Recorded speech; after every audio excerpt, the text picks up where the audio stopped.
But Scott McLaughlin told us before the start of the race today, his eyes are on the championship. It's on execution, and you do that by making great decisions. He's going to wait for a high percentage opportunity if he makes a move. Right now, about applying pressure, but an early lift, as you were saying, Townsend, earlier, all about that coast to try and save a bit of fuel, so he'll have it to push. 7 to go here in St. Pete. Second, third, fourth, split by inches. So to Lundgaard's point, McLaughlin is saving a little bit of fuel. He has 1 lap less on board than the number 7. And I've given Christian Lundgaard, on occasion, the nickname Lungeguard because the lunge from Lundgaard is so effective. He's one of the best drivers in the series at thrusting into the corner on the brakes and making a pass happen when drivers least expect it. And now McLaughlin has a look, and now McLaughlin goes up on the inside of Kirkwood. That's second place back for McLaughlin, and can Lundgaard take advantage as well? They run side by side into the final sweepers, and he does! It's third place for Christian Lundgaard, and Kirkwood drops from 2nd to 4th. Super brave pass from Christian Lundgaard to go the outside too wide through that very fast kink. Very brave, and look right here, both those guys in the middle using their push to pass. Kirkwood as well, 51 seconds for McLaughlin, 41 seconds for Lundgaard. But if Lundgaard has more fuel, he's going to have more freedom to use that button. When you're short on fuel, the engineers... Overtake now efficient. He's got 41 behind, 41. That's what we hear, an efficient overtake. He is being allowed to use a little bit, but you're not allowed to use a full pull down the straightaway. That's little bursts out of the corners to get a jump, but you cannot afford to burn the fuel that comes with a full pull from turn 14 to turn 1. So he has more push to pass, but because he has less fuel, he can't use it. Take a look at this pass here from Scott McLaughlin inside of Kyle Kirkwood in turn 10, and now the papaya McLaren of Christian Lundgaard to the outside. High sketch factor right there. He just narrowly gets right back into the groove before hitting the marbles. Great stuff.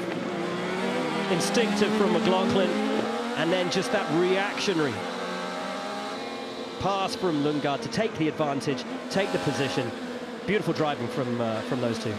This is the one I want to see right here. This was a bold move. Gets on the button. You see the green lights up on the dash and the turn in, the commitment. At this point of the race, that is a one-lane been a racetrack. And Kyle Kirkwood saved the day there for Lundgaard. Kirkwood could have easily stayed in the throttle as we see McLaughlin going past. But Kirkwood could have forced the issue right here. And if he did, it would have been Lundgaard hard into the outside wall. Heads-up driving. These guys are all thinking championship at this point. They know that crashing over third is not going to serve you well when we get to the season finale. But look at how quickly they've dropped Kirkwood. He is having to save so much fuel. Even still, if he comes home 4th place from where he started, tremendous recovery. I'm not sure he will with the way Pato O'Ward is starting to close the gap on Kirkwood. Kirkwood just 1.9 seconds to the good over the Mexican driver is Alex Palou. I mean, what goes through this guy's mind when he has this kind of lead? Maybe does he think about the Mid-Ohio mistake? I'm fascinated at the mindset because he delivers these picture-perfect races with these massive leads. It's hard, I think, sometimes to stay focused down the stretch. He's already thinking about Phoenix. Yeah, probably. He's already thinking, how can I win 2 in a row to start this season, too? I think if there's one thing I've learned about Alex Palou, it's that the focus never wavers. It is dead on to what he's doing, and we don't see him make the same mistake twice. The kind of mistake that we saw at Mid-Ohio, you're never seeing that out of Alex Palou ever again. You barely see the first mistake once. Exactly. Yeah. Rarely a locked tire, rarely an oversteer moment, a slide, a wow. He's the most unspectacular, spectacular driver in the world in terms of the results without the drama. He's a clinician. He's just phenomenal. It's the Alain Prost approach, the professor, right? He thinks about it. He's a student of this sport. He studies data like no one's business. He knows exactly how and where and why he is better than the other drivers. And he's the nicest guy. Out of that car, he is the sweetest, nicest guy. The team adore him. Family man. His wife and daughter are here at every race with him. And then he gets in the car, pulls on that helmet, and it's business time. Yeah, it's a good caveat there, out of the car. Because in the car, he's a killer. Absolutely.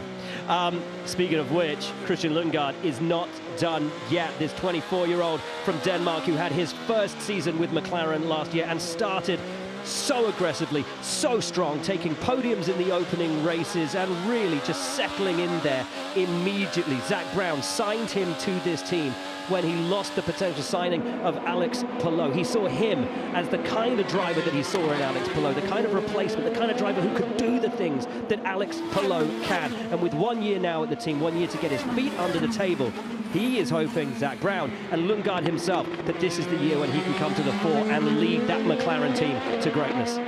A twitch from McLaughlin out of the final corner. Will that give Lundgaard his attempt? And that's what you want to hear. Tim Cindric saying you're good on fuel. Lundgaard has a peak, but not yet. I think it might come on the last lap, Will. But Cindric clearing the way for Scotty Mack to use all the gas left in the tank. And another twitch from McLaughlin. 2 to go, and he's feeling the pressure from Lundgaard. Still 10 seconds to the good for this man here, Scott McLaughlin over Lundgaard on push to pass, 37 to 29. They're both going to be pushing the button out of turn 9. They're both going to be pushing the button out of turn 14 as they get the white flag. Lundgaard running out of opportunities. Overtake. Hits the limiter.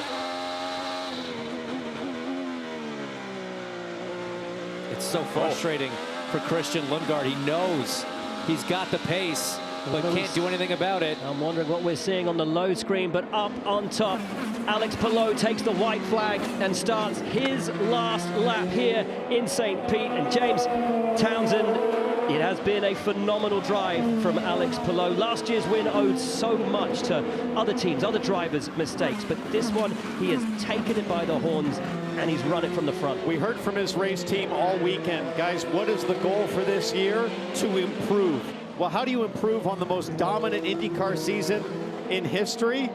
I don't know, but they seem to have figured out how to do it because Palou is winning by 13 seconds, almost unheard of the way this race started, and with Palou not starting on the front row, absolute magic around here. Look, his career's really been defined by a lot of wins on road courses, by far the biggest. Only 2 wins on street courses so far, but that's where you improve, and that's what he's done. The best has returned, better than ever. The question remains, how do you beat this man? Alex Palou makes it back-to-back wins on the streets of St. Pete.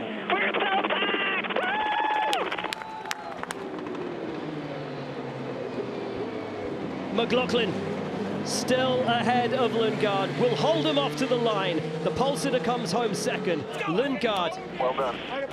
from 12th to 3rd, will be delighted with that. That is your podium. But guys, we have to say it once again, Alex Palou, just imperious. Everyone, point of green.